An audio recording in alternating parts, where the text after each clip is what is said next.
Click subscribe to get daily Manchester United content from passionate Reds, only on All for United.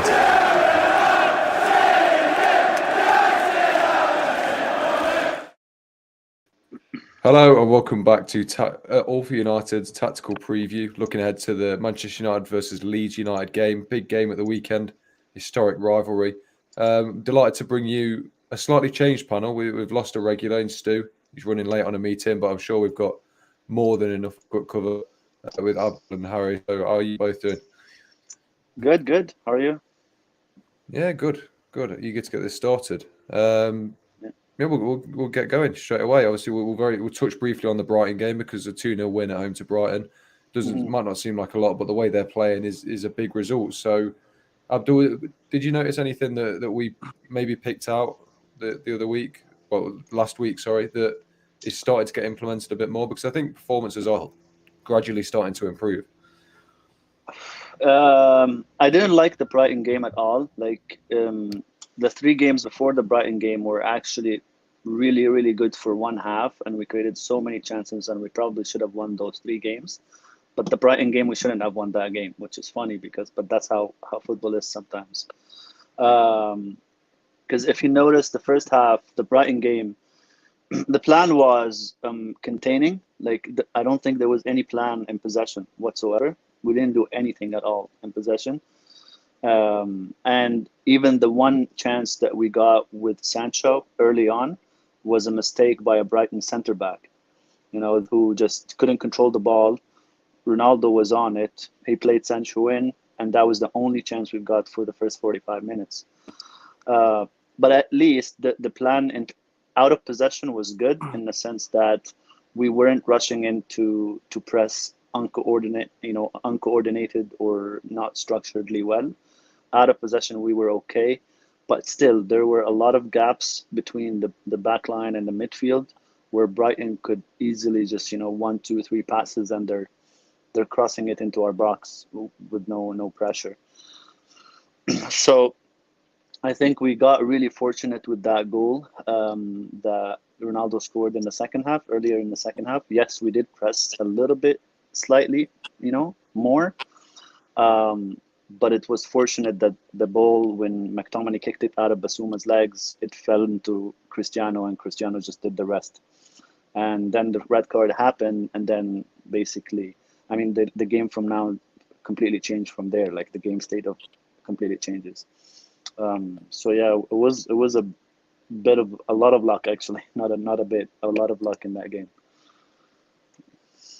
It's a bit strange, isn't it? Like you said, it seems to be the way of United at the minute, where we win undeservedly and we draw undeservedly. It sort of goes the wrong way around. But Harry, I'll bring it over to you. Obviously, Abdul was saying about some of the moves that Brighton were putting together. Was it worrying to you? It seemed like there was a different class in terms of on-the-ball ability, especially when it was 11 versus 11.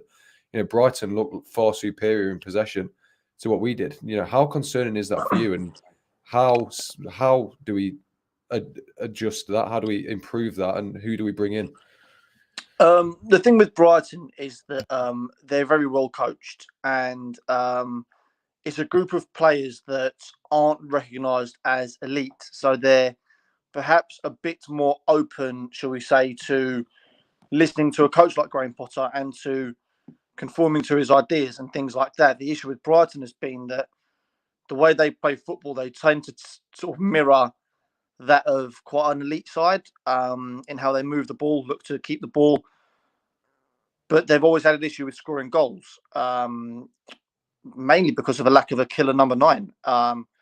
The chances they create, I've got a bit of stick on this before when I said this, but the chances they create are usually chances they would fashion for a top-level striker, which they don't have.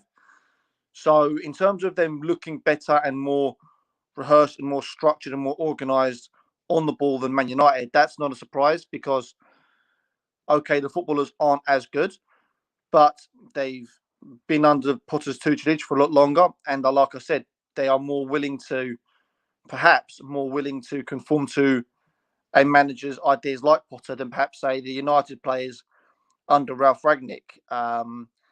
So it's an issue of timing that, he's been there long and he's been able to get his players, been able to get his ideas across to the players, and he's been able to put his team together of players he believes suit his style. I would be very surprised if this squad that United have is to Rangnick's cup of tea. There's a lot of individuals there. There was a lot of people talking in the summer about what a good squad it is at Man United, but for me, it's a squad that is good on FIFA 22 and Football Manager and things like that. There's loads of fantastic footballers, but do they necessarily all mesh together how you would want the squad to mesh together? There's a lack of balance in midfield. There's a lack of balance in the forward line. There's even a lack of balance, I believe, in the centre-back partnerships. There's a lack of balance at fullback. There's a lack of balance and structure everywhere. But it's very good footballers that have been paid a lot of money and been put together. So I think the job that Rangnick has mid-season is actually very, very difficult. And I think that it's a bit unfair on him to put it on him that they should be getting fourth. They should be getting, doing better than what they are. This isn't a squad that is built to succeed, if that makes sense, in my personal opinion. So I think it's a situation where I'm not too sure what more Man United could be expecting right now with the current makeup of players. So Brighton, in my opinion, were always going to look better, but the difference is that Brighton were their own worst enemy. They threw the ball away to Man United a lot. Even players that are usually reliable, like Bissouma, in deeper areas on the ball, he's ceded possession. That's not always going to happen. But the thing is with a team like Man United is that, okay, even if you don't play well, they have absolute world-class killer difference makers in the likes of Ronaldo, Fernandes, Cavani when he plays, and players like that. So, as long as they're in the game, then there is always a chance of Man United doing that and getting results when perhaps the performance suggests they shouldn't. Yeah, it's definitely something that is eye-opening, isn't it? Sort of the difference between them. But we'll continue about this control in the game. I'll come to you, Abdul, because obviously you wanted to talk about the midfield more in depth. Now we went back to Scott McTominay and Fred against Brighton, and obviously brought Paul Pogba on for the last 20 minutes or so. I think he played well, but what did you make of that? Is that indicative of the way United need to progress this season? Like Harry, you really hit on a lot of points here with Man United's structure as a team itself. I remember everyone was saying, challenging for the league, and I was like, there's no way we challenge for the league unless we fix the midfield problems, because it's the deepest one yet. Like, we could get away with the fullbacks not really meshing well, or the not having the perfect profiles for the striker position or the goalkeeper, but at least we would have been up there, But the midfield, every single game, really, there's more and more proof and evidence in that it's not balanced, even the McFred pivot, we put them together because they're the closest thing to two profiles that complete each other, even though both of them are lacking too much in certain things in possession, right? And as soon as you remove one of them, you lose a lot because you don't have any other profile that can kind of compensate for that. So yes, Pogba presses and good, and he's good on the ball, but he doesn't have the defensive capabilities of Fred, and the same agility and movement, that Fred has. So, or if you remove Fred and if you remove Scott and you put Pogba and Fred as a double pivot, then you have two players whose mind is forward and they want to press, and then they leave the deep midfield completely open for the rest. Like, if you go back, I think I mentioned it before, if you go back to when we played Wolves, not this year, the earlier in the season, the reason we looked so bad against Wolves because that pivot were Fred and Pogba, both of them were moving too much forward and leaving the entire backline exposed. And Adama Traore had the time of his life with it. So when we're playing right now with a 4-3-3, which slowly Ranić is, realizing it's not working because he can't have he can't have Scott as a lone DM.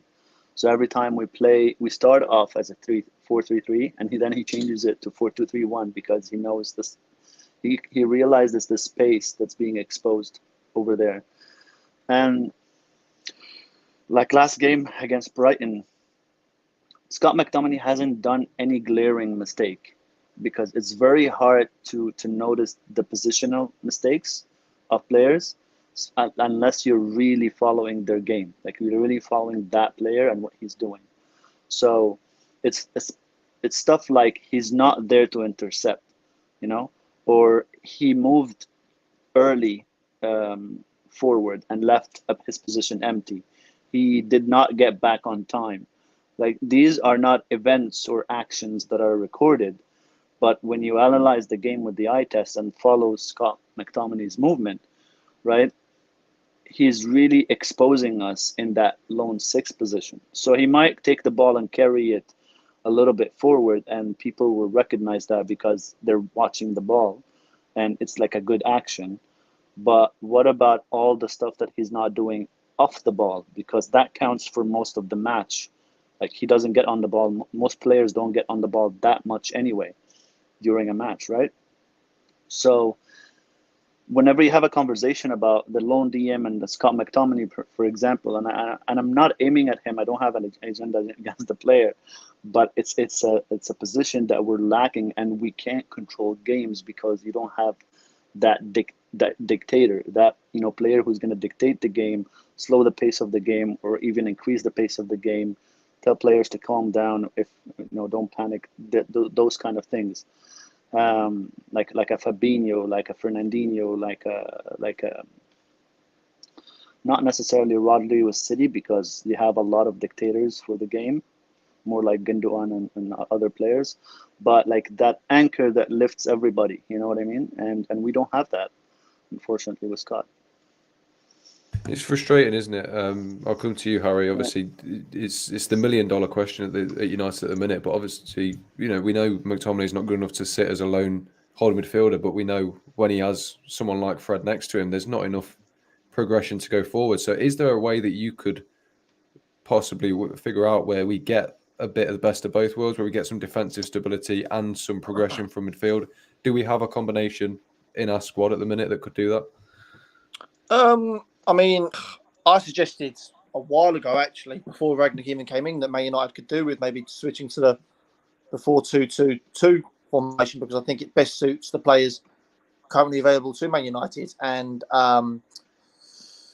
listen, it's not a makeup that's, like we said, it's not a very well balanced squad, in particular the midfield. But coming from a coach's perspective, I believe that players can be coached, and McTominay's biggest issue is his ability to show for the ball at angles, and but it's not a hard thing to coach someone, but is there extra time and care being taken to do that? Now, okay, let's say, for argument's sake, that's not going to be worked on, and that he's got a ceiling and he just can't ever quite get to that level that he needs to be to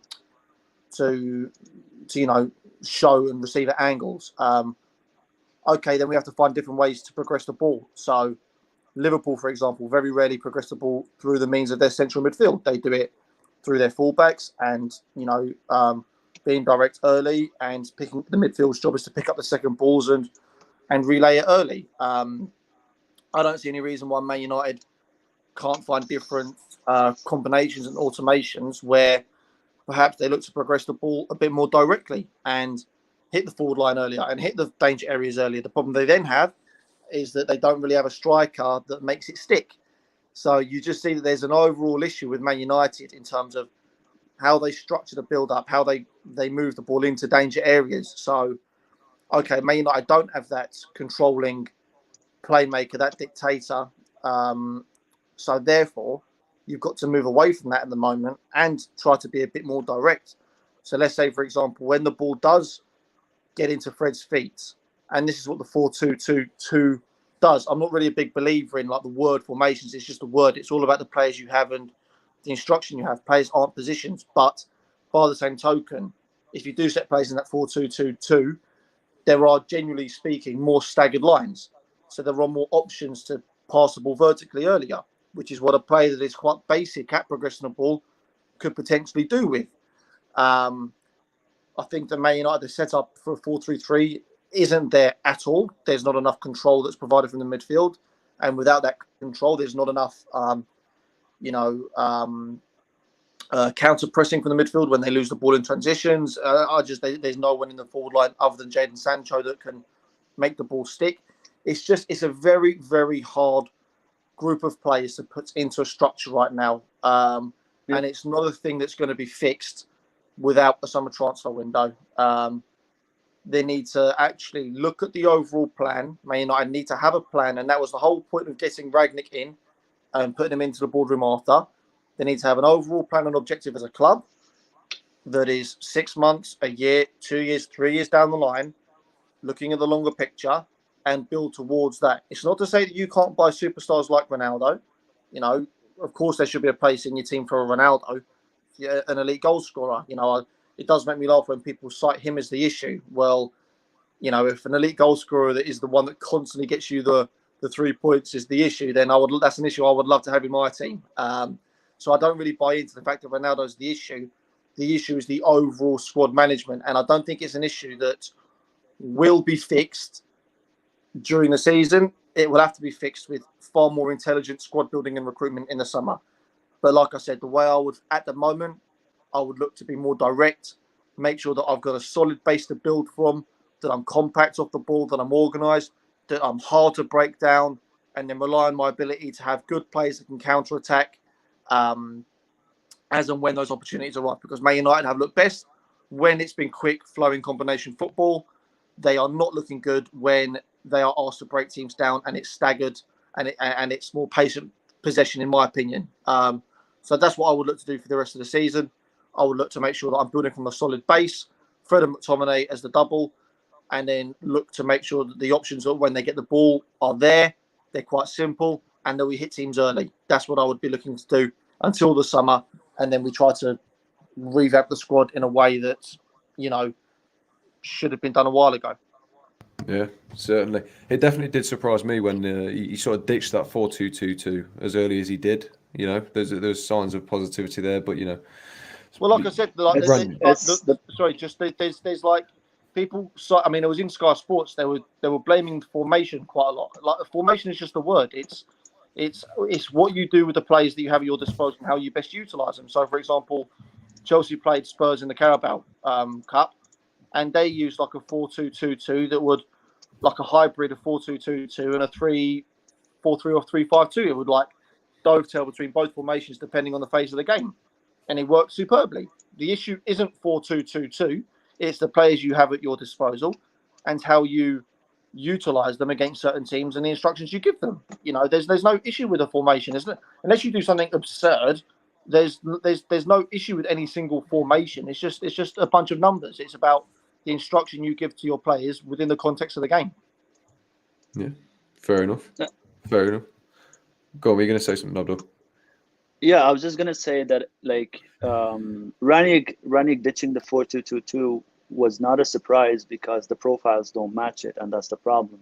Like I was saying, because unfortunately those deeper roles that the double 10, if you want to call them, we don't have many players that can play that role. And you've noticed when he first came in, he tried to interchange Rashford, Greenwood, and Sancho there to see who can best fit that role. And yeah, Bruno can probably play it, and Sancho can probably also play it, but he was struggling a little bit at the beginning of the season, getting used to the league. But then Rashford and Greenwood don't fit that role at all because they're more inside forwards / strikers type of players. They're not really creative. So if you can't play those two, and those two are considered stars in your team, you're benching them all the time because you can't play them in that formation. And then you have Cavani and Cristiano as the double striker role, which is fine for those two profiles. And then you have the issue with, well, McTominay and Fred are not bad in that setup, but it's just a progression issue with them. And then you have a mismatch of profiles on the fullbacks. So it's players more than formation, like I was saying. It's a lot has a lot more to do with players and formation. And I think in the last 2 years we were building towards the 4-2-3-1 or whatever, the 4-3-3, whatever they were building for. That's why they were going for wide players than anything else, and then creative 8 or 10 behind those. But the thing is, we've ignored other issues, like some certain buys did not make sense. Like the Van de Beek buy did not make sense, especially before Sancho, and the Telles buy did not make sense because he does not really fit the profile that we were using, which is, if you want to say that Shaw was the profile that we wanted, right? And then Aaron Wan-Bissaka at that point did not make sense because if you're going to rely on your fullbacks, then you got two opposite extremes. One that functions well in a deep block, stopping attacks, stopping wingers and stuff like that, but not really does much when you go on the offensive and you become a possession-based team. And one really works very well in a possession-based team, so that there's opposite ends there on the fullback side. So, like Harry was saying, the mismatch makes it the most favorable, I guess, formation is the 4-2-3-1, just because you can fit most of quote-unquote stars of yours and in right positions than not, It just has to do with what is the less risk in that situation. It's a risk assessment equation than anything. Yeah, I can't disagree with anything you said. Well, listen, we've spoken about trying to shoehorn attackers in, but I want to go back to that defensive stability and speak more specifically about the goalkeeper, because obviously De Gea made another very, very good save against Brighton to keep the scores 0-0. But I saw an article that Smarter Scout did that we're looking at what stats you should and shouldn't, what stats you should and should not pay attention to with a goalkeeper, and they were arguing whether De Gea is having a really good season or just an average season in a constant decline. So I'll come back to you, Abdul. What have you made of him this season? Because obviously he's won his place back from Dean Henderson. He's saving shots, but there's still something to be desired with his build up, his coming off his line. There's still gaps in his game. The thing is, last 2 seasons, De Gea decreased in every single category, even shot stopping. Like, even his shot stopping was not good at all. Like, even for an average keeper, it was lower than an average keeper. And this season, his shot stopping took a really high spike. But it also coincided with United facing a lot more shots than they did the last 2 seasons. Like we are conceding a lot more attacks, we're conceding a lot more counterattacks, we're conceding a lot more big chances, small chances, shots, everything, shots on target. And then at that same time, his shot stopping coincided with a big rise.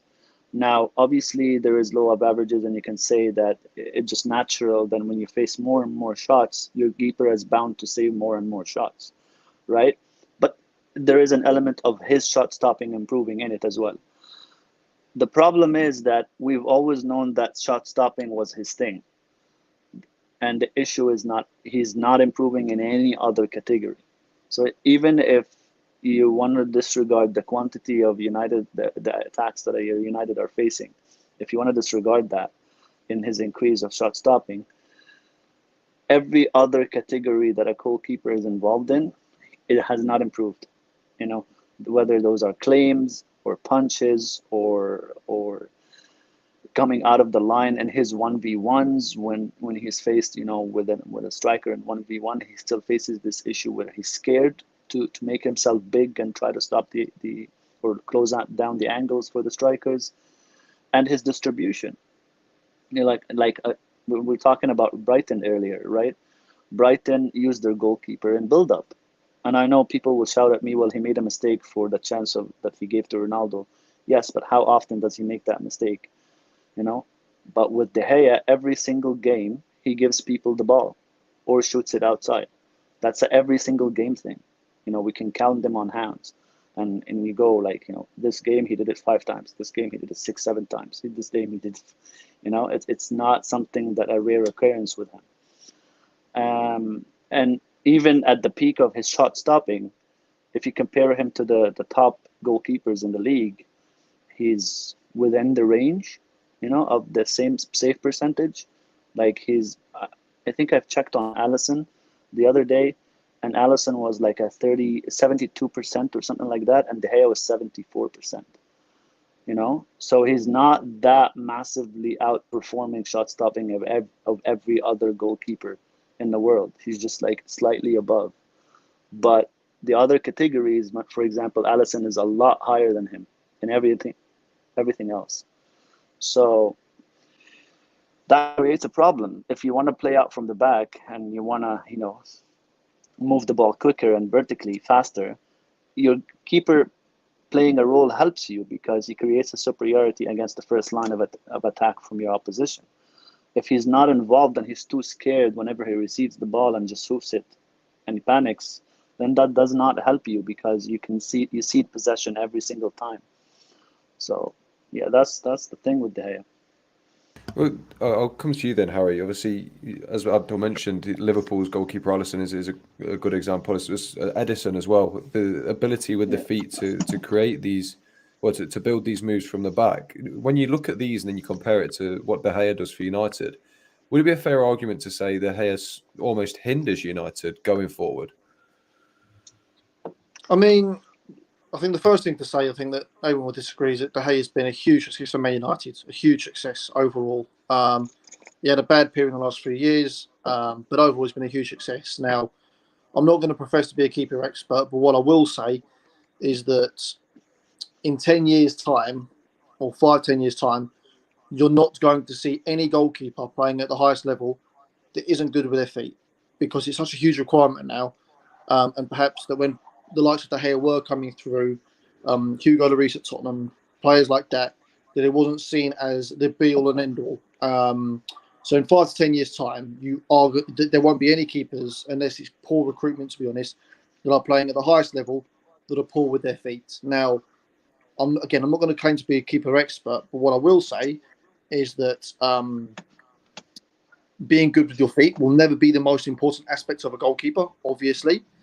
But if you are looking to build, out from the back, and you are looking to use patterns that do involve the goalkeeper, then of course they have to be good with their feet. But it depends on the style of football you're playing. Some teams are okay with negating the need to have a goalkeeper in build-up. Generally speaking, most top teams do use the keeper in build-up.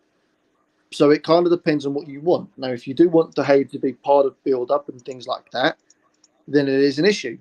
But it's not an issue that I believe would cost Man United top 4 or anything like that. I don't even think it's an issue that would necessarily cost them winning the league if the rest of the pieces were in a good position.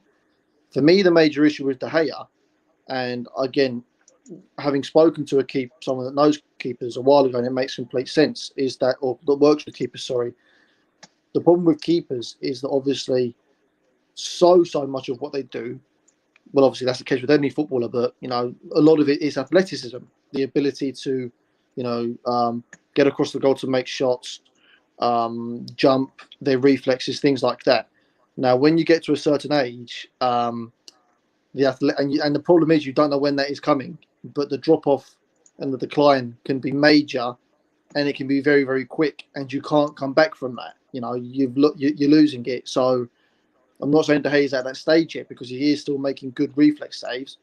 But if I'm Man United, for build up, but also the fact that he is getting older, and that when that athleticism declines, and it can be a big decline at any moment, you want to make sure you have a contingency plan that you're ready for that. So I'm not as big on criticising him. I think he's had a good season. I don't think he's been an issue per se. I certainly don't think he's been anywhere near one of the major issues for Man United. But I would most certainly be looking to, in this summer, if not this summer, most certainly, in 18 months' time or whatever, to have perhaps got another keeper in that's younger, and that decline isn't going to be happening anytime soon. Because the second that decline, I mean, how old is De Gea now? He's got to be, 31, I think, 32. Oh, is that it? Okay, right. Well, that's a bit of an issue then, because I think that sometimes he does look like he's slowed down a bit, and he's only 31. Usually keepers would go to 34, 35. But the point remains, I think that he's not the biggest issue for Man United at all.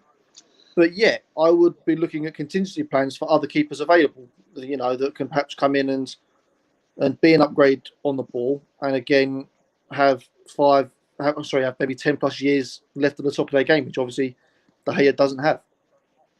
Yeah, I think the issue is Harry though is not even is like it's not solely about his distribution. Yeah, It's everything else. It's claims, high claims, yeah. coming out of even 1v1s as a keeper.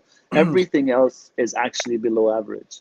It's only just that shot stopping from being on the line. Which actually the that's shot good. stopping is what every keeper should be their bread and butter per se. And I cannot, and I'm not disputing that for sure. You know what I mean? But no, I agree with you. I'm saying is, that the shot stopping is his main issue. Sorry, the shot stopping is his main positive. Shot stopping is what every professional keeper should be good at. You should be good at stopping shots. Obviously, every now and again you get the odd freak that can save shots that other keepers can't. And I think De Gea maybe has a bit about him about that. But yeah, you're right. Like it's perhaps not enough to compensate for the rest of his weaknesses. Yeah. But I'm with you in the point that it's not the biggest issue that Man United are facing. But when you combine it with the other issues, so for example, we have an issue right now with the keeper not being involved at all, 0, and his distribution being very bad. The deep midfielder have the same issue, and the attackers can't hold the ball. Yeah. Right. So that makes United really bad in possession. You know what I mean? So if I was United, for example, because I can't really offload all the attackers that I have, or at least 2 or 3 of them, I would fix the midfield and the goalkeeper. Right. At least I'll have a solid back 5, 6, whatever you want to call it. Sure. And then from there you can at least you will keep possession better. You know what I mean? So you would go midfielder, then keeper as a priority after the midfielder. Yeah. Okay, interesting. Yeah. I'm not going to dispute that. Yeah, I mean, like I said, I'm probably the wrong thing to say on this channel, but I'm not a Man United fan. But so I know you're not. I don't watch them as often. I don't have time to watch them as often as you guys. So you would know better than me. But I'm not going to dispute that because it is clearly an issue, and perhaps I didn't appreciate that it is as big of an issue as what you're saying. I think I think everyone agrees that the midfield is what needs fixing more than anything. But yeah, that makes complete sense, to be honest. Yeah. Yeah. If you watch United regularly, you'll also notice that a lot of the attackers can't hold the ball down. Yeah. Ronaldo being one of them. Elanga now is a little bit, I have noticed in the last few games. Rashford being a third one. And unfortunately, because there are a lot, I would start at the back first and then slowly integrate other attackers or bring in other attackers that can actually hold the ball. Like we have only Sancho and Martial who went out on loan that can actually hold the ball, can actually do something with it, or at least keep us in possession. You know what I mean? And right now, like especially against Brighton, like it was so evident right there that we could not hold the ball in the final third. Yeah. At all. And now add to that, the back problems and the midfield problems, then it's throughout the team, the whole thing. Yeah. They only have like Sancho and Pogba and probably Bruno Fernandes who are like can keep the ball, So it's an insane problem right now. It's a structural thing. Yeah. It's hard to picture a world where you spend £1 billion over 10 years in a worse way than United have to end up with the result that they have. I think it's quite boggling how they've made a team this weirdly. It's cogs that don't fit. And you are speaking to a Spurs fan. You do know that, don't you? You're speaking to a Spurs fan right now. Yeah, but you've had a few decent ones in there. But that's how I know my Spurs stuff. Yeah. We can relate on the issue. Yeah. The mind does boggle though that this team has been produced from 10 years of relentless spending. But I suppose that's what Ranić's here for. Well, we'll switch over to Leeds and how they're going to set up. Obviously, United have been very successful at Old Trafford against Leeds, but not so much at Ellen Road. They got a 0-0 draw last year, probably the most boring game of last season. I'll come to you first, Abdul. They're struggling this season, Leeds. They're 15th in the league. Obviously, any team in this league can do you damage. So, are there any threats that you're expecting to come up that could really harm United? I think like Leeds rely a lot on their wide overloads and a lot of runners into the box, which is a good thing at can overwhelm defenses, but at the same token, it's also a weakness because it leaves them very susceptible to counter attacks. So and also in defense when they're out of possession because they use this man marking system, it gives a lot of space for people to run into, and this is why we excel against them because we don't have the creativity, but we have people who can carry the ball and just run, and this is why someone like Scott McTominay excels in every Leeds game because one of his strong suits is carrying the ball and just running with it and using his physicality to brush anyone who comes near him, and basically like with Leeds, you don't have to break down a Leeds defense. The only one time where Bielsa adjusted was that game in Ellen Road when it ended 0-0. It was evident that he was not attacking, and he adjusted his setup. But I think that one of the biggest reasons they're suffering is because they don't change their way, and Bielsa's stubborn like that. It's every match is the same way, same. Like he doesn't adjust to oppositions. He wants oppositions to adjust to him, and they have been adjusting to him, and this is why they've been, not sometimes getting the results, and sometimes it's unfair, but like sometimes they just completely get, their weakness gets completely exploited, and because they don't change it, people just know what to attack exactly.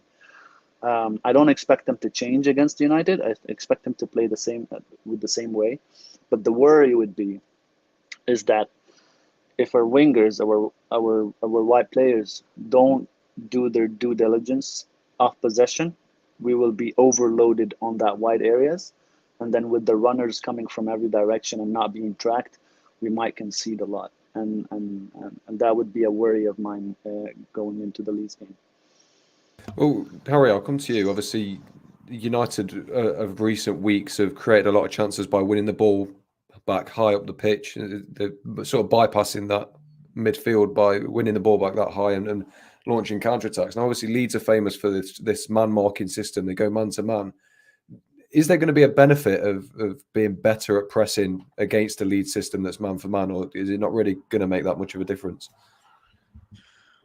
I mean, the thing with Leeds is that, and the thing with Man United is that, usually speaking, Man United and Leeds is kryptonite in terms of how they can beat Leeds is man-to-man pressing and hit them quickly. Because, like we said, Leeds United leave the central midfield so open because they look to have wide overloads, like Abdel said, and then part of that is that they have the midfield eights like Click running beyond. So if they don't get the ball and they don't get the shots away, and Man United can pick them off, then they can hit them quick and they can hit them hard. And thus, like Adil said, I'm a big fan of his actually generally, but it's why Scott McTominay has always done so well against Leeds, because he can really drive into the space that is there. And even with his off the ball runs, getting into the box, he gets into the box quite a lot against Leeds with off the ball runs, because they're so man to man.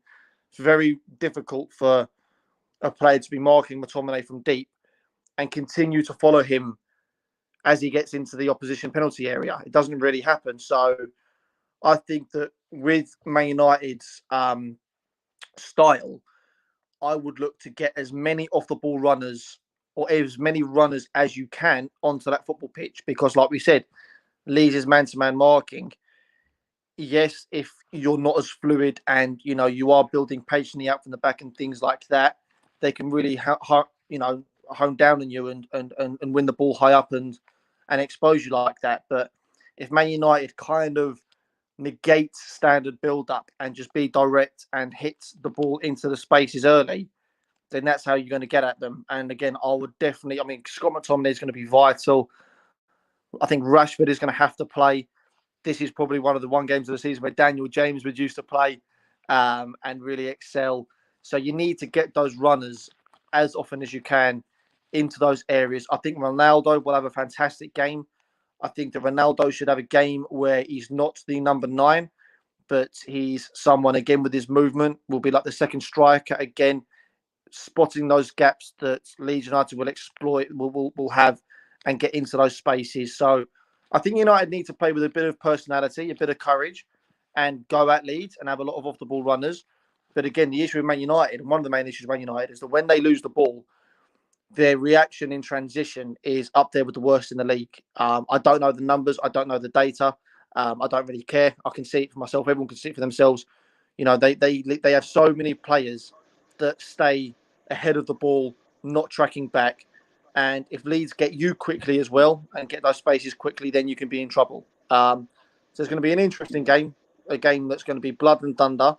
But usually that actually suits this Man United team as opposed to Leeds in these games. Yeah, I think we've improved. I don't know when the last time you saw us Harry play, but the off the ball work has improved significantly from Is what it? was. But What it it was has used to has be. what I mean is when that initial press is broken, the initial structure is Yeah, fine. yeah, When the players are facing the ball, I'm talking about when the yeah. ball gets beyond the likes of Rashford, Sancho, Ronaldo, Fernandes. Is the tracking back what it should be? Yeah. That's what I'm talking about. Okay, so I know, like you're talking about the moment our attack breaks down and we're not in Or even shape, even if the basically. press breaks down. So when the Man United players are Yeah, facing the ball and they're in shape and they're yeah, facing the ball, it's pretty good. You know, Ronaldo's not a yeah. bad presser. He's 37 or whatever. He's good at covering angles and forcing play somewhere. But when the ball goes beyond him and he's now facing his own goal, he's not going to track back and try to win the ball. Jadon Sancho's not going to track back and follow his man back there. Bruno Fernandes isn't going to do that. I think it's again why Fred and McTominay have to do that. So when they're facing the ball and the ball's in front of them, then fine. There's Okay, not okay. too many issues there. It's when it goes beyond them and they're having Yeah, to run backwards now. yeah. No, the transition itself, yeah. I think they have improved, maybe not enough, but they Right. have improved under Ranić from that. Because I remember the Burnley goal is basically the same thing you're talking about, but it wasn't it wasn't press. It was a counter attack that breaks Sure. down for United. Yeah.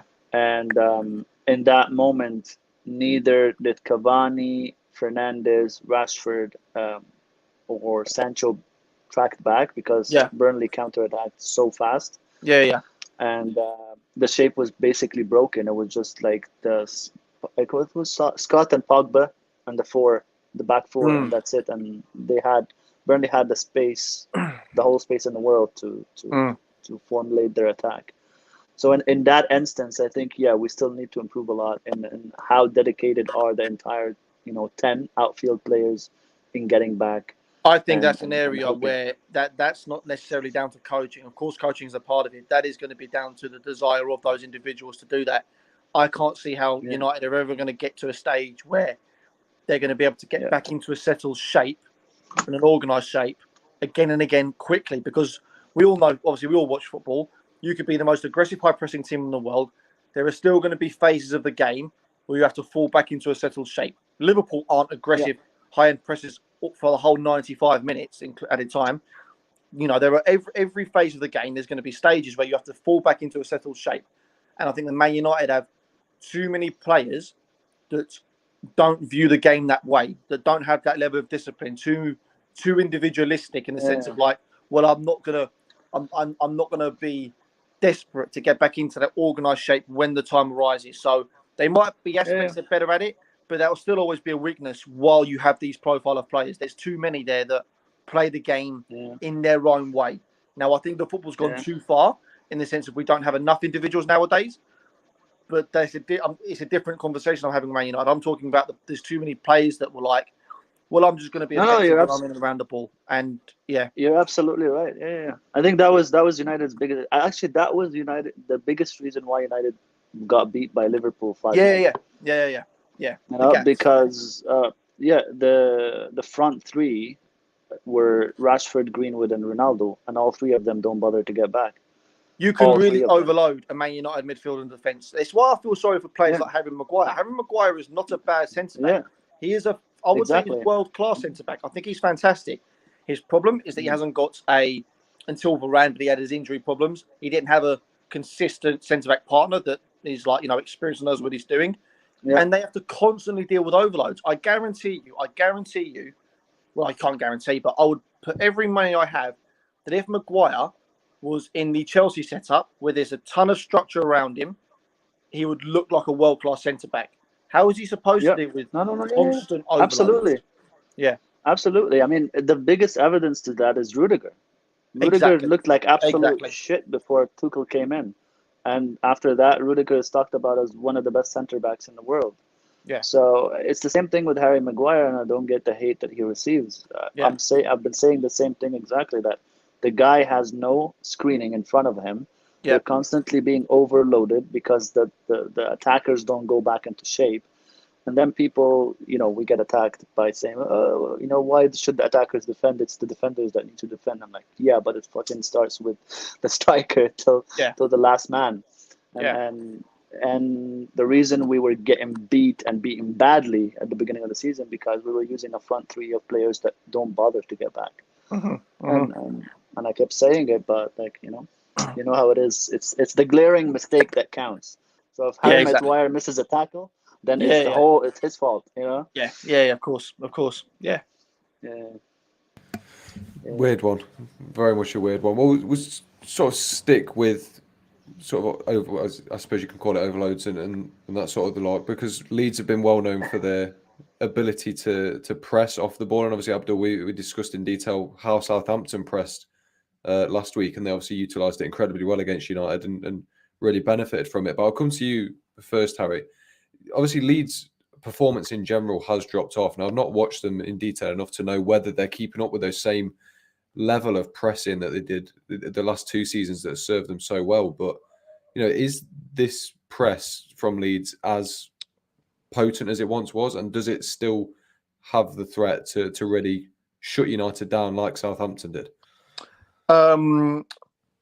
Leeds have had a lot of criticism this year, but for me, they've overperformed because the injuries that they have had have been just absurd. The number of key players that have been out at the same time in the different stages. So, of course, there was going to be a drop off. Like, what did people expect? The remit for a team like Leeds at the moment should be to stay up. And that's with all of their players fit and firing. Obviously, you're never going to have the whole season of no injuries, but, a standard, season, it should be to stay up. They have been decimated with injuries. I don't even know if Bamford has played a single minute this year. He probably has, but injured loads of the time. Calvin Phillips injured. It's been player after player. So, of course, there's going to be that drop off. How could there not be? In terms of the pressing that you're going to see compared to Southampton, I don't think it's going to be as good as what Southampton did, because they are also a team that is very focused on being aggressive and brave in trying to win the ball back. And what they also have is, well, two things they have. They don't have a ridiculous injury list like Leeds have had. But the second thing they have is an insane amount of power that Leeds don't have. So Leeds have very good athletic runners that are disciplined and do the job. But Southampton have that, and also just incredible power that can go again and again and again. The engines on those players is insane. They've done it to Tottenham last week, and you would expect that a team as aggressive pressing as that, they would have to drop off at like minute 55 or 60 because they were just relentless, and they kept it going for 90 minutes. Again, I've used the Spurs example. When Leeds played Spurs, Leeds were like animals for the first hour, and fans were panicking and saying, it's not a problem, like, it's fine, like, they will drop off because they have to. And then when they drop off, it's can Spurs pick off the pieces? Leeds dropped off because they couldn't maintain that ridiculous amount of pressing for 90 minutes, and then Spurs got the 3 points. Now, with Southampton, they didn't back off. The power and I'd love to see the stats actually, but players like Che Adams, Broja, Armstrong, they can keep going again and again and again and again. So I actually think that Man United will find it easier to bypass Leeds' pressure. I don't think Leeds will be able to press as relentlessly for the whole time as Southampton did. And I think that actually Southampton are far better at being organised and blocking spaces when the press is broken. If you break Leeds' press, then, the world's your oyster. The gaps are there for everyone to see. Of course, the gaps are there against Southampton, but it's tougher to get at them than it is to get at Leeds. Yeah, I was gonna say that, like, Southampton also, like you said, is Southampton's press is a lot more organized than Leeds.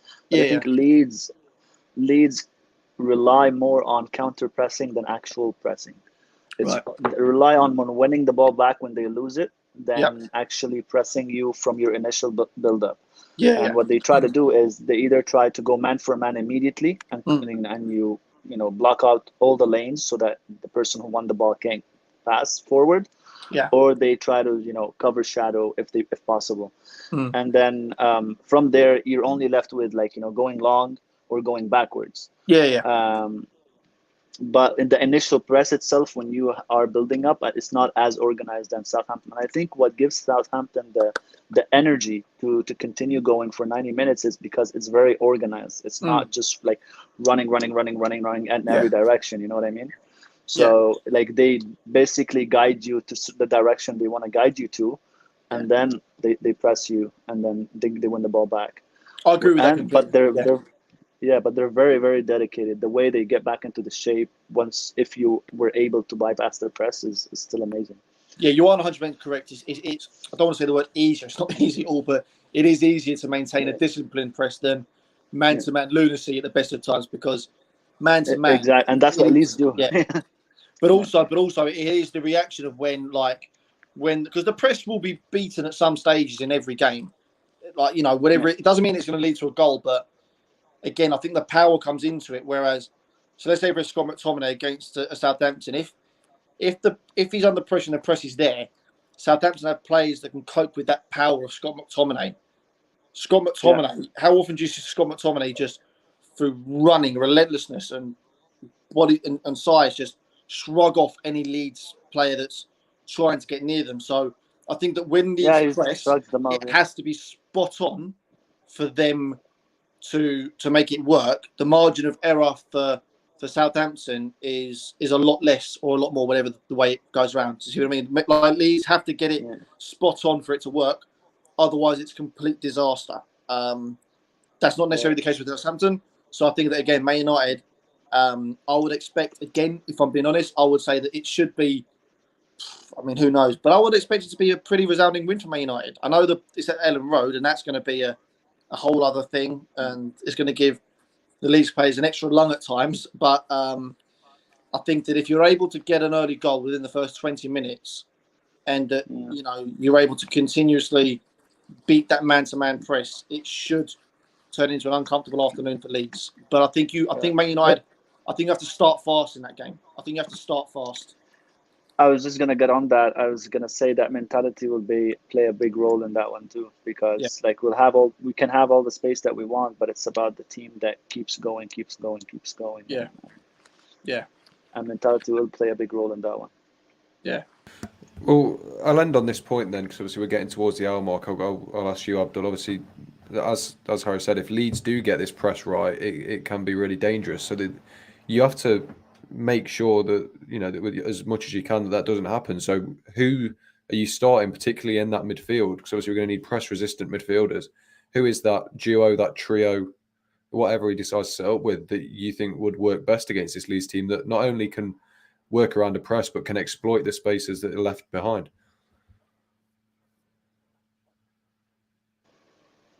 I would go with Fred and Scott because they've played against them several times and they've experienced their press. I'm not saying that they're both the best press resistance, but because they're physically, well, Fred is on the same level, but like Scott McTominay is a lot more physical than them. They can't really get the ball off him easy. And this is the difference between saying he's press resistant and he can shrug people off him. No, because I think there's a distinction between the two.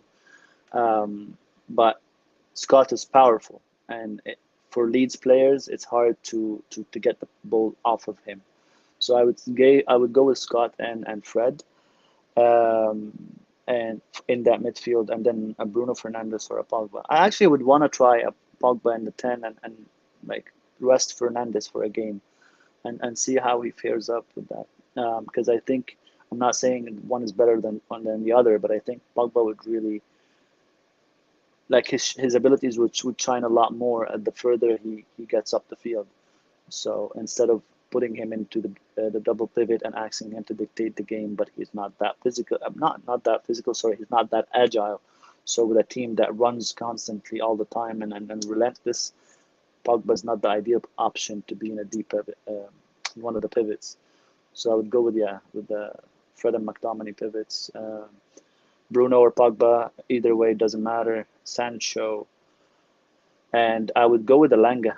You need a runner.